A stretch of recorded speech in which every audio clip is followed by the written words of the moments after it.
It is a typical modern view to see the human race as sitting firmly at the top of the food chain.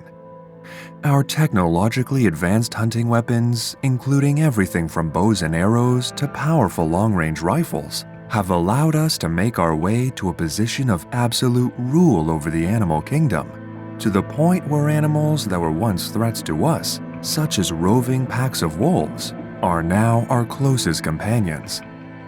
Our populous and often safe cities deter dangerous animals from entering our homes and snatching us as an easy meal.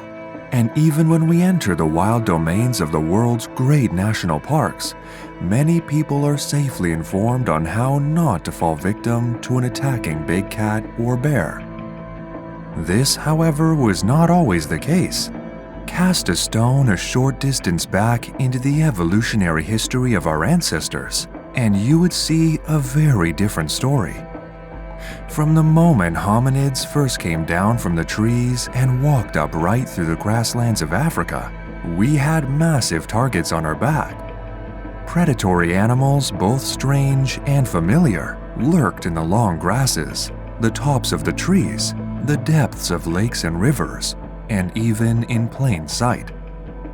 Almost wherever humans migrated to on Earth, something was waiting there to prove deadly to those who were unprepared or ill-equipped to defend themselves from attack. Today, we will be exploring the years of evolutionary history when humans were yet to stake their claim of rule over the animal kingdom. We will explore human evolution as a whole, examining the deadly creatures of Earth's past and even present that would have opportunistically caused great harm to our ancestors. We will explore the giants of the Stone Age, those early threats in ancient Africa, as well as some more unexpected fears those who came before us had to tackle. Sit back and relax as we explore the times when humans were prey, examining the terrifying and amazing creatures that once caused us harm. Today, dogs and cats are the most common household pets across the world, with millions upon millions of households owning at least one of these loyal and friendly companions. Cats and dogs were domesticated very early on in the human story and have remained a staple of human culture since the very day that began to happen. The cat and dog families, Felidae and Canidae respectively, are today diverse groups of carnivorous mammals who can be found over much of the world in some capacity, from the mountain lions and jaguars of the Americas to the lions of Africa and tigers of Asia. They are some of the most easily recognized predatory animals in the world, and they were much more diverse in the years spanning the beginning of the human story. Africa was, and still is, home to one of the deadliest big cats in the years that our ancestors took their first upright steps, the leopard. These big cats, recognized by their spotted coats and tendency to climb trees, are perfectly adapted to hunting primates. Adept at hunting both on the ground and in the tops of trees, leopards are stealthy ambush predators that are known to take monkeys as a primary prey source. They can work their way up into trees at nighttime when primates are sleeping, taking them by complete surprise, their strong necks and jaws carrying them off to a safe place to eat. It might not surprise you then that leopards were one of the key predators of early humans and hominids taking their first upright steps on the grasslands of sub-Saharan Africa. Not only do leopards spend much of their time hunting primates, they appear to be specifically specialized to do so.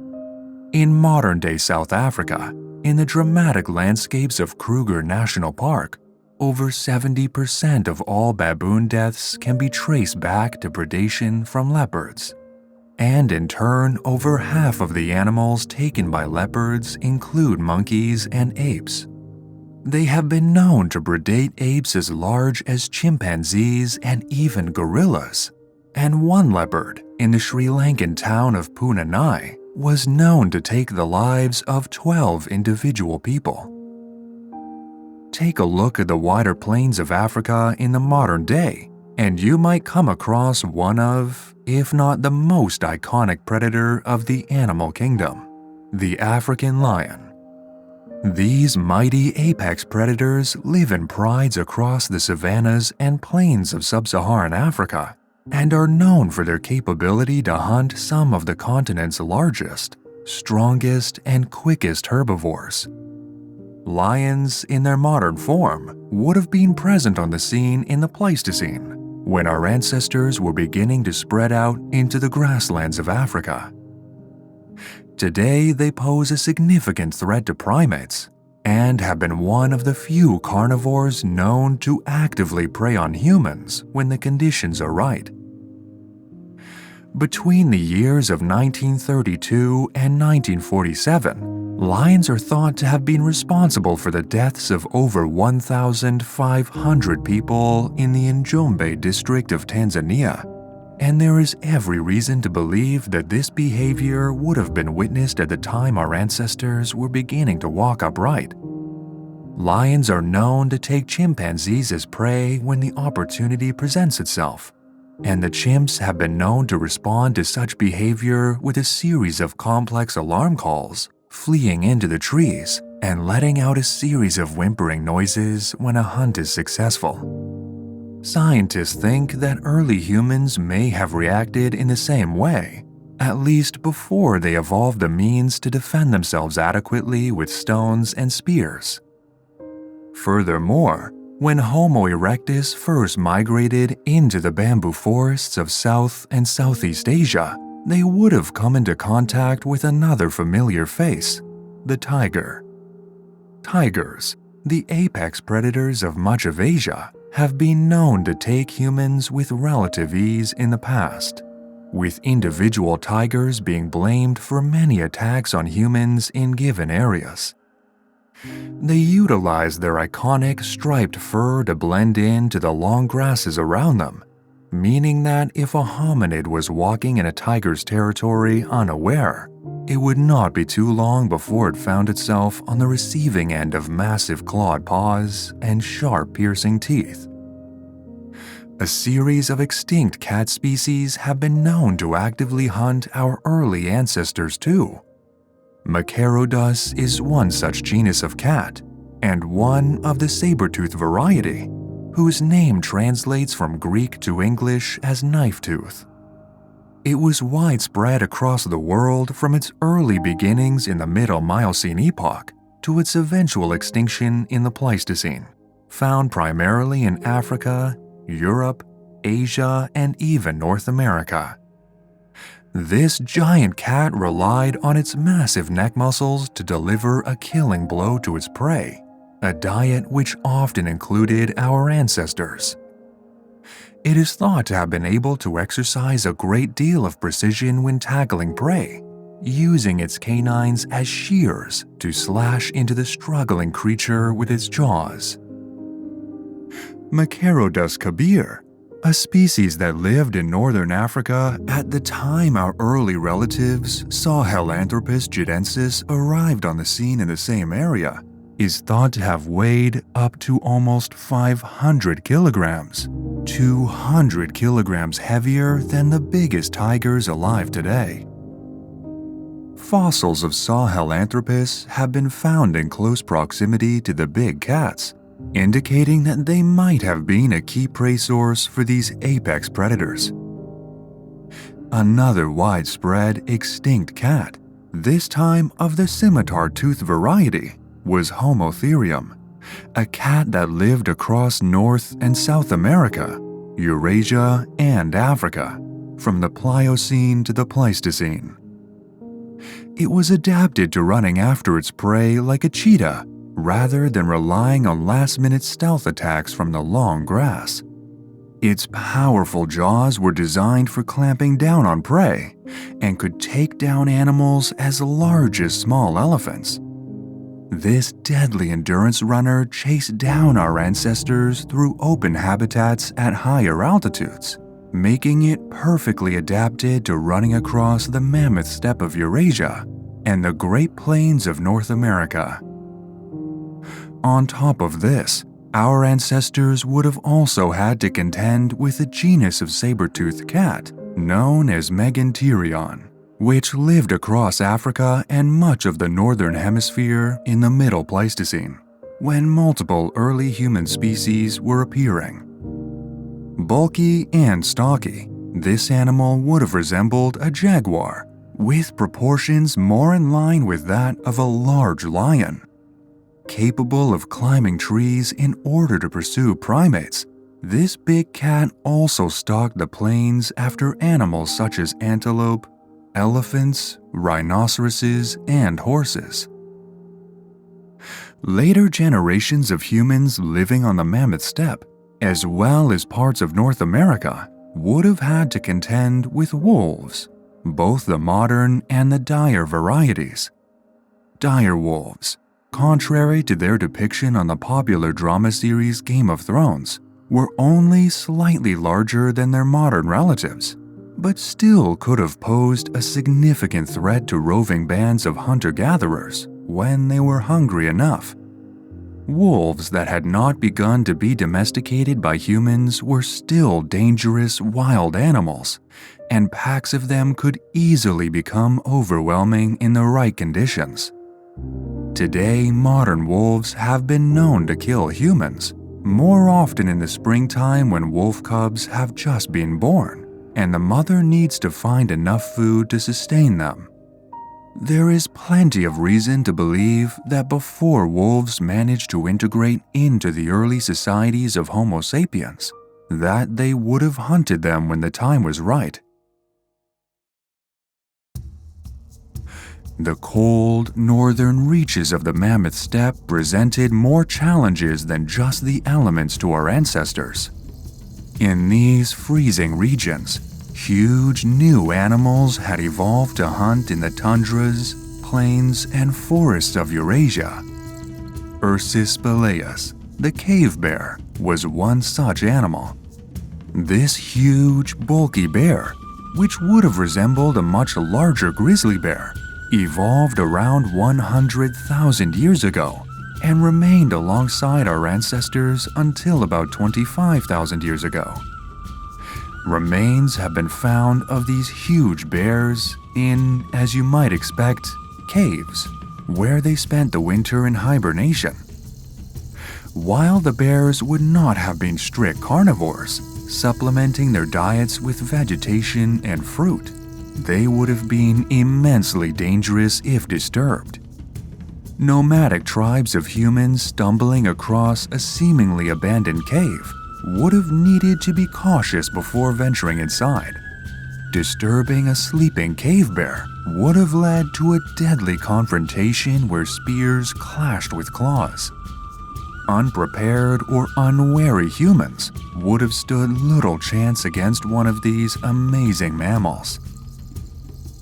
The first humans to cross over to North America from the Bering Strait would have also had the privilege of encountering Arctodus, the short-faced bear. When stood upright, these bears could have reached 11 feet in height and lived similar lives to their Eurasian counterparts. Early Americans looking for shelter would have needed to be cautious.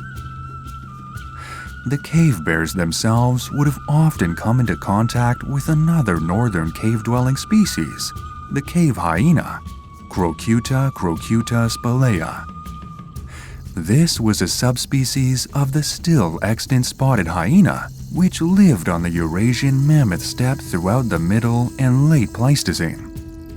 It was large enough to bring down animals as large as steppe bisons and woolly rhinoceroses, and human hyena encounters would have been commonplace, especially over the winters when cave space was greatly contested. A great deal of competition took place, particularly between cave hyenas and Neanderthals, and it is thought that populations of cave hyenas may even have delayed early groups of Homo sapiens from making their way into North America, as a result of how common and dangerous they were. Amidst the cave varieties of animals present on the mammoth steppe, early humans also needed to be careful of the cave lion, Panthera spelaea. This large cat, bigger than modern-day lions, could be found across Eurasia in the late Pleistocene and was a known hunter of ancient humans. Unlike modern lions, it may have been solitary, prowling the open woodlands and plains in search of food that would be brought down entirely alone. It was more than capable of bringing down prey as large as muskox and aurochs by itself, and as such, if a group of humans stumbled across a cave already belonging to a cave lion, they would need to be prepared. With so many dangerous animals present across the grasslands and plains of the Pleistocene, you would have thought there would at least have been a reprieve from possible attacks from animals of the sky. Unfortunately, our ancestors did indeed fall victim to prehistoric birds, swooping down from above and carrying off our young. Today, attacks on humans from flying birds are not commonplace, and we don't typically think of birds of prey putting our own species at risk. Large birds of prey, such as owls, hawks, and eagles, are indeed capable of picking up and carrying off small dogs and cats, much to the dismay of unexpecting pet owners. But we as people are generally safe. For our ancestors, however, it was different. One of the most famous hominid fossils is the Tong child, the skull of a 3-year-old Australopithecus africanus child, discovered in South Africa in 1924. It was the specimen that led to the identification of its species and has been described by experts as the most important anthropological find of the 20th century. Part of what is remarkable about the Tong child's skull, however, is a series of holes present in and around its eye sockets.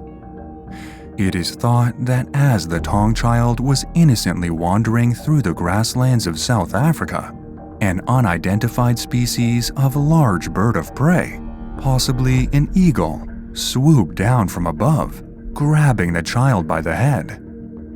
Light enough to be carried off to the eagle's nest, the child's head was pierced by the huge talons of the bird, and as a result became a quick meal for the eagle and its chicks. The skull was discovered amongst other bones, likely former prey items of the eagle, in what is considered to be a nest of sorts, implying that this species was a formidable hunter. It wasn't just Africa that saw events like these either. When the Maori first arrived in New Zealand, a huge species of eagle, one that was large enough to prey on giant moas, a type of huge flightless bird, was present on the island. Haast's eagle, with its possible 3-meter wingspan, would have been a continuous threat to Maori children, swooping down when they least expected it to be carried off to their nests as prey. When these people eventually hunted the giant moas to extinction in the 1400s, there was not enough large prey left to sustain the populations of Haast's eagles, and they soon became extinct themselves, much to the delight of the Maori, we can assume. Today, primates make up a significant part of the diets of many eagle species worldwide, and have done so for millions of years. When you consider the habits of a Philippine eagle and harpy eagle of the modern day, 2 species that prey almost primarily on primates, you can easily see how the young of our ancestors could have been at a massive risk. As well as sharing the world with many species of megafaunal carnivores in the Pleistocene, a great deal of aggressive herbivores would have roamed the land alongside our ancestors. Many of these herbivores would have been risky but rewarding food sources for early humans. And while they did not actively hunt people, some of them would have been hugely aggressive. Think of the plains of modern-day Africa. More humans are killed every year by hippos, African elephants, and Cape buffalo than they are lions and leopards. During the mating season, male elephants can be extremely aggressive, whilst hippopotamuses are statistically the most dangerous mammal in Africa. The herbivorous mammals of Africa, at the time our ancestors first arrived on the scene, would have posed significant threats if our ancestors wandered into their territory unaware. Dinotherium, an extinct proboscidean related to modern elephants, is a prime example of this. It existed until the early Pleistocene, the time when Australopithecines were making their way down from the trees and into the grasslands, and the two would have come into contact frequently in Africa. This huge herbivore, which in some cases could have grown to over 4 meters tall, sported long, downward curved tusks projecting from its lower jaw. When in a state of must, a period of heightened testosterone levels seen in male elephants in the mating season, this would have been one of the most dangerous animals of the planet, with a likely tendency to charge anything encroaching on its territory.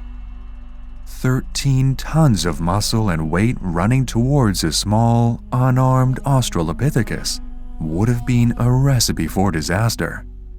Unless the apes could make it to the trees in time, there was little reason to hold out any hope for survival. Up on the mammoth steppe, a plethora of dangerous herbivores would have lived alongside our early Homo sapiens and Homo neanderthalensis ancestors and cousins. First and foremost, woolly mammoths would have been present in vast herds, hunted by early humans. Extremely dangerous in their own right, early human hunts on mammoths would have needed to be coordinated and practiced, with the right combination of technology, stealth, and in some instances, trapping. The same can be said for the woolly rhinoceros and its close relative Elasmotherium. Pleistocene humans would have come into contact with these dangerous herbivores frequently, and the former, with its long blade-like horn and aggressive tendency, would have been a formidable adversary in any scenario. On top of the presence of these mammals, you also have the likes of the giant deer, Megaloceros, also known as the Irish elk, present in Eurasia at the same time our early ancestors arrived in the region. Much larger than any living deer, their colossal horns would have put a violent end to many hunts, plenty of which could have resulted in a death or two if proper caution was not exercised. Out on the plains of North America, similar scenarios were taking place. Mastodons, similar to elephants and mammoths, lumbered across the plains of what is now the United States, more than capable of causing extreme damage to early humans should they find themselves in the wrong place at the wrong time. A much stranger herbivore also thrived on the grasslands of North America, the ground sloths. Some of these towering xenarthrans were the size of modern elephants, equipped with a territorial attitude and the long claws of their descendants, which could have easily been used to swipe at unsuspecting or unwary hunters making their way through ground sloth lands. To the south, animals such as Treacherous would have roamed the pampas grasslands of what is today Brazil. This giant relative of the armadillo, the size of a large car, would have been equipped with a tough shell and a spiked club at the end of its flexible tail, a mammalian answer to the Ankylosaurus of the Mesozoic. Perhaps one of the most difficult hunts of the entire Pleistocene megafauna, these well-defended herbivores were most likely best left alone. Water was a constant necessity for roaming groups of nomadic hominids, from the first Australopithecines to us. While rivers and lakes cut through the environments of early humans the world over, those coming down to collect water or drink needed to be extremely cautious. Many sources of fresh water would have been obscured by mud and vegetation, making the threats they concealed difficult to see. First and foremost, the biggest threat from water sources would have been crocodilians. One of these crocodilians was Crocodylus anthropophagus, whose name literally translates to crocodile that eats humans. Humans and other hominids would have been a key food source for this giant reptile, who lived in Tanzania's Olduvai Gorge, the same location inhabited by the earliest Homo species, Homo habilis.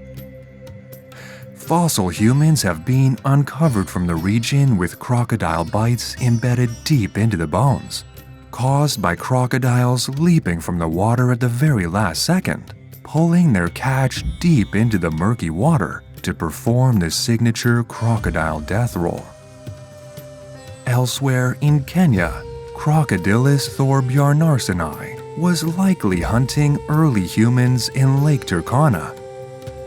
At 8 meters long, this was the largest species of crocodylus known to science so far, whilst the humans living in the area at the same time were much smaller than we are today. We cannot include a segment about man-eating reptiles without considering the megafauna of Australia. The first people to set foot on the vast, ecologically diverse island would have encountered some of the most fearsome reptiles to walk the earth since the age of the dinosaurs. One such animal found in Australia when people arrived on the scene was Megalania, otherwise known by its scientific name Varanus priscus. This was a monitor lizard, a massive relative of the modern-day Komodo dragon. Fossils indicate that this giant, like its Komodo dragon relatives, was venomous, capable of bringing down large prey with just a single bite, waiting for the venom to take effect once administered. Also found in Australia when humans first arrived was Quincana, a genus of crocodilian known from Queensland in the Pleistocene, which grew to almost 6 meters long, depending on the species in question. Unlike modern-day crocodilians, Quincana was capable of sprinting across the land on legs suited to running. It is not thought to have spent much time in the water due to the length and form of its legs, which carried its large body clear off the ground. Where a lot of crocodilians rely on the water to drown their prey, Quincana could not. Rather than having conical gripping teeth like a modern crocodile, Quincana's teeth were more like serrated knives, able to slash and shear into chunks of flesh. Given its incredible size and likely speed, under-equipped humans were almost certainly on the menu for this giant crocodilian. If giant venomous monitor lizards and terrestrial running crocodiles weren't enough for our Australian ancestors to worry about, there was also Wonambi, a colossal 6-meter-long snake named after the mythical serpent of Aboriginal Dreamtime folklore. This was a large constrictor, using its long, muscular body to squeeze the air out of its prey's lungs. Once Wonambi had a grip on an ancient human, there was not a lot of hope of prying it loose. The strength of the snake would have outweighed the strength of the victim most of the time, and struggling would just make death come quicker as the huge reptile enclosed its grip on the poor prey's torso.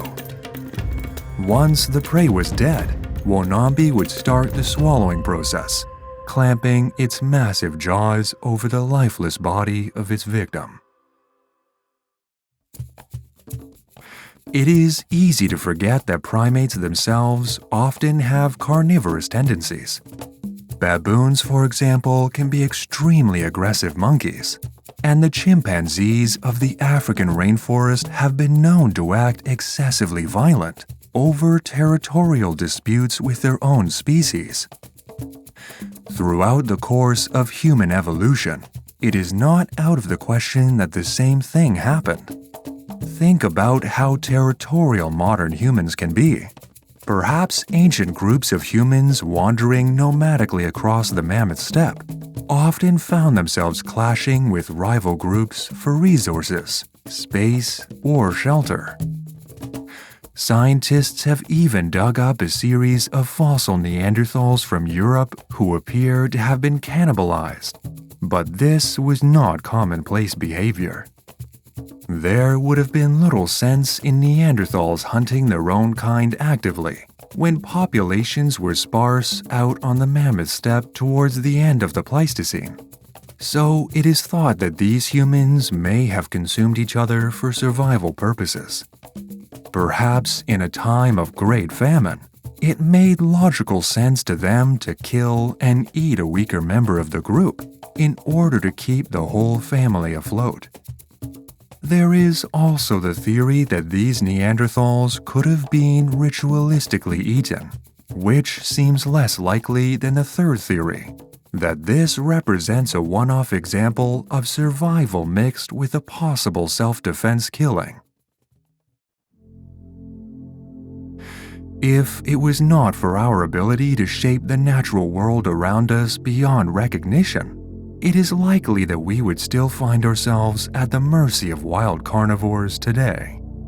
Think about the number of dangerous animals that we haven't touched on today that still exist now. Sharks, killer whales, venomous snakes, mountain lions, some species of bird, and even invertebrates. It is easy to forget that some animals are still massively dangerous when threatened or hungry. Scenarios that our ancestors would have come into contact with frequently on their evolutionary journey. Unequipped and unprepared, there are many threats to modern humans out in the wilderness of the modern day. We have become reliant on technology to overhunt these animals, and many of the animals that used to hunt us are now in rapid decline the world over. While conservation efforts are preventing the downfall of these amazing creatures, it is worth remembering the struggles of our ancestors and how, from a purely biological perspective, they rely on us as much as we rely on them.